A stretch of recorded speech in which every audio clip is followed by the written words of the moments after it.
Génesis 1:3 dice Dios dijo, haya luz, y hubo luz. En el momento que mi palabra sea lo que Yeshua dice, Él y yo seremos uno, y su vida se impartirá en los que nos escuchan. ¿Por qué?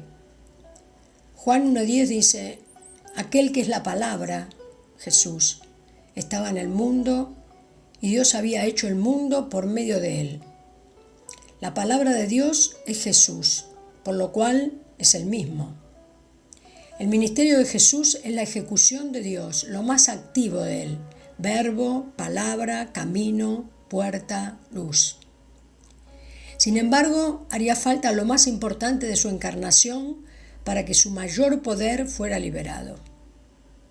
Hebreos 4:12 dice la palabra de Dios, tiene vida y poder, Cristo. Es más aguda que cualquier espada de 2 filos, penetra hasta lo más íntimo de la persona y somete a juicio los pensamientos, o sea, llama al arrepentimiento, y las intenciones del alma. El versículo 3 dice, nada de lo que Dios ha creado puede esconderse de él. Todo está claramente expuesto ante aquel a quien tenemos que rendir cuentas. El Salmo 119:9 dice, ¿cómo podrá el joven llevar una vida limpia? Viviendo conforme a tu palabra. Juan 8:31-32 dice, Jesús les dijo a los judíos que habían creído en él, si os mantenéis fieles a mi palabra, él es la palabra y la predicación. Seréis verdaderamente mis discípulos. Conoceréis la verdad y la verdad os hará libres. ¿Libres de qué? Del pecado, de las tinieblas, de la oscuridad. El Salmo 18:30 dice, en cuanto a Dios, perfecto es su camino y acrisolada la palabra. Mirá lo que es acrisolada.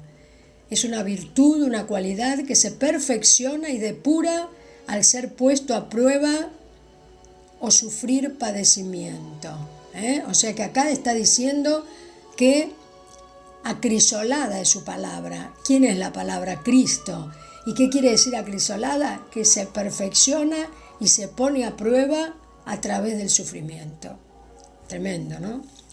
Escudos a todos los que en él esperan. La palabra nos protege. Si la usamos siempre, estaremos a salvo y seremos agradables a Yeshua y a los demás. El Salmo 119:130 dice, la exposición de tus palabras alumbra, hace entender a los simples. Acá está la unión de la palabra y la luz.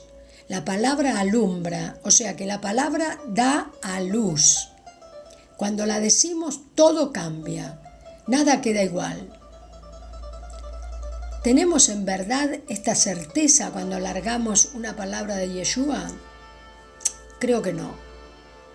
Porque si así fuera, estaríamos seguros de lo que ella hará. Manifestar la luz de Cristo en la persona, y eso bastaría para quedarnos tranquilos y Dios honraría inmediatamente su palabra. No hay nada estéril en el universo.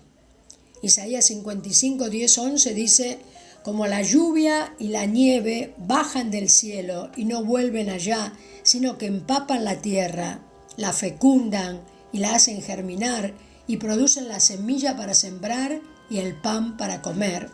Así también la palabra que sale de mis labios no vuelve a mí sin producir efecto, sino que hace lo que yo quiero y cumple la orden que le doy.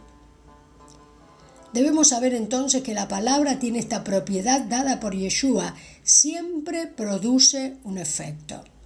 Si lanzamos la palabra, o sea, Yeshua mismo, dará fruto para vida eterna. Pero si lanzamos una palabra salida de nuestra mente carnal y diabólica, siempre será una palabra de muerte. ¿Por qué? Porque no tiene validez eterna. La consumirá el tiempo. Y Juan 6:38 dice, porque he descendido del cielo no para hacer mi voluntad, sino la voluntad del que me envió. Aquí se ve claramente que esto es así porque el Padre y Él son uno solo.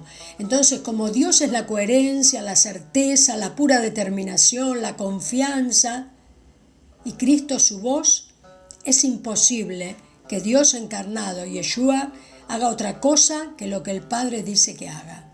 O sea, lo que Él mismo determina. Por eso su palabra es una espada o una saeta que nunca erra al blanco. Dijo Dios, habló, la palabra se encarnó en Jesús. Hizo falta la cruz para que la palabra fuera liberada del cuerpo que la encorsetara y así pudiera pasar a su iglesia. Hoy su palabra somos nosotros. ¿Tenemos idea del potencial abrumador, descollante y superlativo que significó el poder espiritual desatado en la cruz de Cristo? Apenas expiró y el cielo se oscureció y la tierra tembló. El velo del templo se rasgó de arriba abajo, muertos salieron de sus tumbas, le fue revelado al soldado que minutos antes lo escarnecía la deidad del crucificado. Y lo mejor que no se pudo ver con ojos naturales, venció al mismo Satanás y a la misma muerte. Ese poder, anunciado por Yeshua a sus discípulos antes de ir al cielo, es el que hoy tiene su iglesia, o sea, tú y yo. ¿Crees que lo estamos manifestando? Peor aún, ¿crees que lo creemos?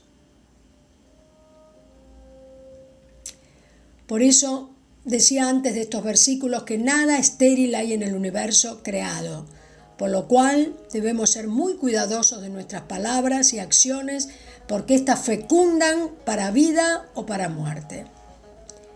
En el caso de Yeshua, la palabra cumple siempre con lo que Él ha decidido. En el caso nuestro no es así. Los seres humanos muchas veces decimos lo que resulta de una emoción del momento, o por necesidad, o por venganza, o por amor lisonjero. O sea, que pensamos muy poco en el efecto que tendrá en el otro nuestra palabra, o actitud, o conducta. Y si lo pensamos, es con una intención carnal. Y esto es porque nunca nos dimos cuenta que toda acción, ya sea hablada o actuada, es seminal, engendra y fecunda, para bien o para mal.